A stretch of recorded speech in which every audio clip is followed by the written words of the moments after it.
आजादी मुबारक हो दोस्तों। अंग्रेजों से 80 साल पहले मिल गई थी, टेलीप्रॉम्प्टर से शायद इस बार मिल गई है। बिना टेलीप्रॉम्प्टर के तकलीफ होती है। खुद से बोलने में आदमी हकला जरूर सकता है, लेकिन क्या बोल रहा होता है उसे मालूम होता है। 2014 के पहले जो 60,000 करोड़ का कारोबार था, आज वो कारोबार बायो इकोनॉमी। ये भाषण देखने के बाद पत्रकार ममता त्रिपाठी ने कहा कि लाल किले से भाषण देते समय प्रधानमंत्री का कॉन्फिडेंस हिला हुआ था। जेन ज़ी आंदोलन ने तो सारा कॉन्फिडेंस ही हिला दिया। जेन अल्फा जब सड़क पर उतरेंगे तो न जाने क्या होगा।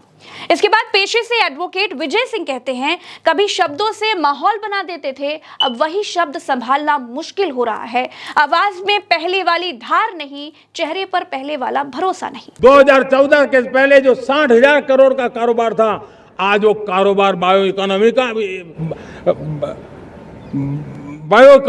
इसके बाद दिल्ली के पूर्व मुख्यमंत्री अरविंद केजरीवाल ने कहा, प्रधानमंत्री अंडर कॉन्फिडेंस, नर्वस और शेकी दिखाई दिए। सांसद संजय सिंह ने कहा, सस्पेंड करो उसको जो टेलीप्रॉम्प्टर लगाना भूल गया। 2014 के पहले जो 60,000 करोड़ का कारोबार था, आज वो कारोबार बायो इकोनॉमी। इसके बाद कांग्रेस प्रवक्ता पवन खेड़ा ने प्रधानमंत्री की पॉकेट में लगे तिरंगे पर भी कहा कि प्रधानमंत्री ने तिरंगा उल्टा लगा रखा है, केसरिया ऊपर होना चाहिए था, हरा रंग नीचे होना चाहिए था। लेकिन दोस्तों, छोटी मोटी गलतियों पर मिट्टी डालकर हम आगे बढ़ेंगे। इन सब बातों पर बात करेंगे तो असली मुद्दे की जो बात है उस पर बात नहीं हो पाएगी। देखिए, हकलाना, गलती करना कोई बुरी बात नहीं होती है।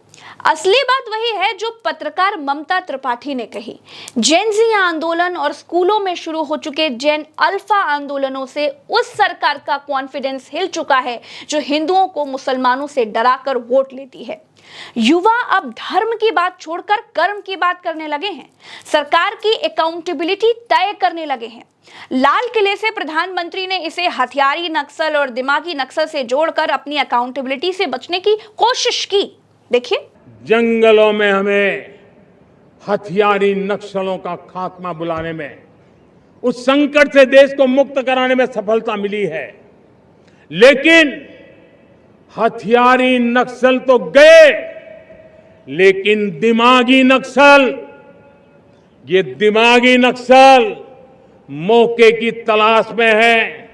हिंसा, अराजकता के वो रास्ते खोज रहे हैं, समाज को गलत राह पर घसीटने के लिए भांति भांति के दांव कर रहे हैं।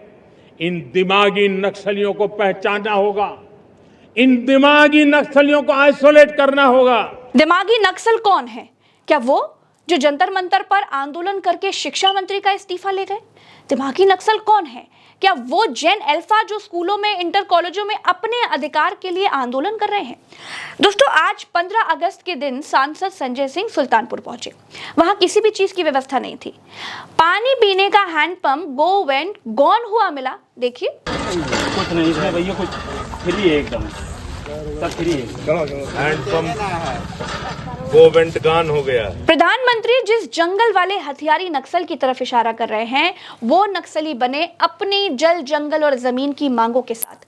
उनका संघर्ष सरकार के साथ रहा और स्कूलों से लेकर जंतर मंतर तक जिन्होंने आंदोलन किया, जिनका संघर्ष सरकार से है, क्या प्रधानमंत्री उनको दिमागी नक्सल कहना चाहते हैं? क्योंकि प्रधानमंत्री के कहने से पहले बीजेपी मंत्री और भाजपा राष्ट्रीय अध्यक्ष तक इस तरफ इशारा कर चुके हैं। तो जिस प्रकार से इस देश में एक वायरस और कॉकरोच जैसी पार्टियां आ रही हैं, ये देश को खोखला करने वाले लोग हैं। इन वायरस और कॉकरोच वाले लोगों को निश्चित रूप से ध्यान रखने की जरूरत है। ये देश के टुकड़े करने वाले गैंग के लोग हैं। इन देश के टुकड़े करने वाले गैंग के लोगों को सबक सिखाने का काम भारतीय जनता पार्टी का कार्यकर्ता ही कर सकता है। मित्रों, ये तो दहशतगर्दों का बी टीम है। दिमागी नक्सल कौन है? जो सरकार से अपने अधिकार मांगे, अधिकार न मिलने पर आंदोलन करें, विरोध करें। प्रधानमंत्री को लाल किले से इसे डिस्क्राइब करना चाहिए था। लेकिन 15 अगस्त पर प्रधानमंत्री बाबा रामदेव की बात पर भी गौर करते तो बेहतर होता। देखिए, चारों तरफ देश में हंगामा है, छोटे छोटे स्कूल कॉलेजों से बच्चे निकल रहे हैं कि हमारे यहाँ टीचर नहीं है, हमारे यहाँ लाइट नहीं है, हमारे यहाँ पानी नहीं है, हमारे यहाँ शौचालय नहीं है, हमारे यहाँ टीचर हैं तो किताबें नहीं है, किताबें हैं तो टीचर नहीं है, और टीचर हैं तो पढ़ाई में नकल हो जाती है, कहीं पेपर लीक हो जाता है, और पेपर पास भी कर लिया, 10वीं 12वीं का बोर्ड एग्जाम भी दे लिया, तो 10वीं 12वीं के जो एग्जाम के मार्क्स हैं वो कहीं जुड़ते ही नहीं है। कॉम्पिटिटिव एग्जाम्स के आधार पर ही आगे यूनिवर्सिटी में सिलेक्शन होता है, और उसके बाद में फिर जो है जब कहीं नौकरी की बारी आए, खास करके गवर्नमेंट जॉब्स में इंटरव्यू के दौरान 90 से 99% घोटाला होता है। अपने विचार, अपने संस्कार, अपने संगठन, अपने ही जाति वर्ग समुदाय के लोगों को ठोक लेते हैं और बाकी को बाहर धक्का मार देते हैं। ये बहुत ही अपमानजनक है, ये लोकतंत्र के खिलाफ है, ये न्याय के भी खिलाफ है। एक तरफ हम कह रहे हैं सत्यमेव जयते, ये तो धर्मस्ततो जये,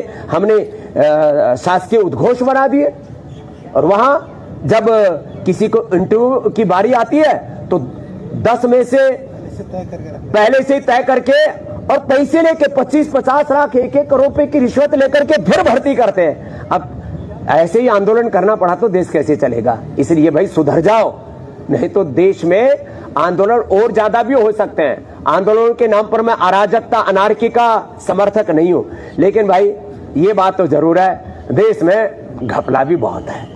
ये घपले ठीक कर लो, नहीं तो कोई ऐसा ना हो कि बाबा रामदेव को दोबारा आंदोलन करना पड़े। दिमाग पर जोर डालेंगे तो आपको समझ में आएगा कि शुरू में हिंदू खतरे में था, सरकार उसे बचाने आई थी।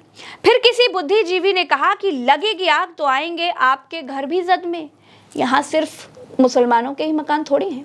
बहुत सालों तक हिंदू मुसलमान हुआ, चूड़ी वाले पीटे गए, मुसलमान डिलीवरी वालों का बहिष्कार हुआ, रोहिंग्या, पाकिस्तानी, न जाने क्या क्या नहीं हुआ। मस्जिदों के सामने हनुमान चालीसा, धार्मिक यात्राओं में मस्जिदों पर चढ़ जाना बहुत हुआ। लेकिन हर उन्माद की एक उम्र होती है। मुगल आए थे, चले गए, अंग्रेज भी आए थे, चले गए। उसी तरह हिंदू मुसलमान का नशा देश के सर से उतर गया।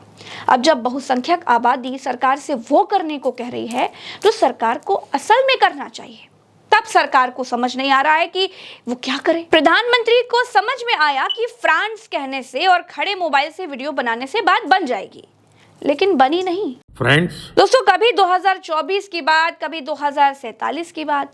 प्रधानमंत्री हमेशा लाल किले से टाइम ट्रैवलिंग करते हैं। अब जो प्रधानमंत्री 2047 का सपना दिखाते हैं, वो पहले कहते थे कि इन्हीं आंखों से देखना है जो होना है, लंबा इंतजार नहीं कर सकते। लंबा इंतजार नहीं करना चाहिए भैया। 2050 में ऐसा होगा, और बारे होगा तो होगा भी, हम कहां होंगे?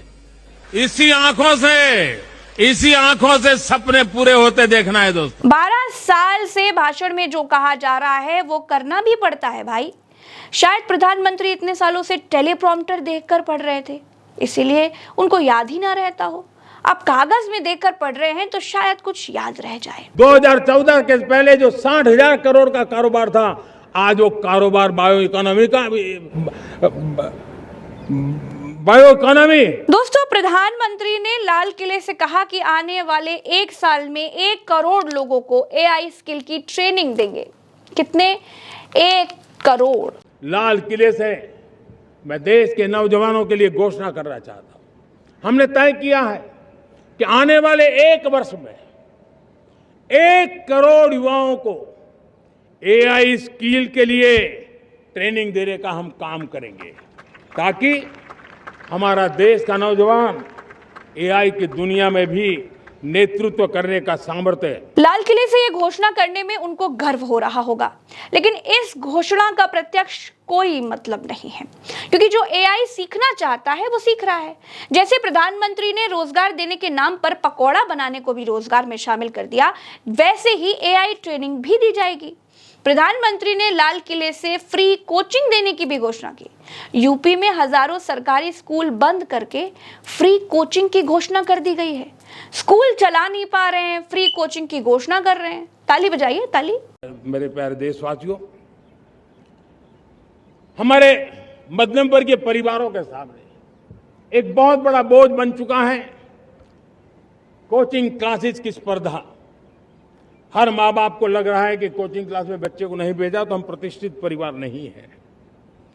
इन गरीब और मिडिल क्लास परिवारों की हम चिंता करते हुए हजारों करोड़ रुपए का उनका खर्च है वो भी बचे, बेटे भी अपने आसपास रह सके, उनकी देखभाल हो सके, परिवार पर आर्थिक बोझ न आए।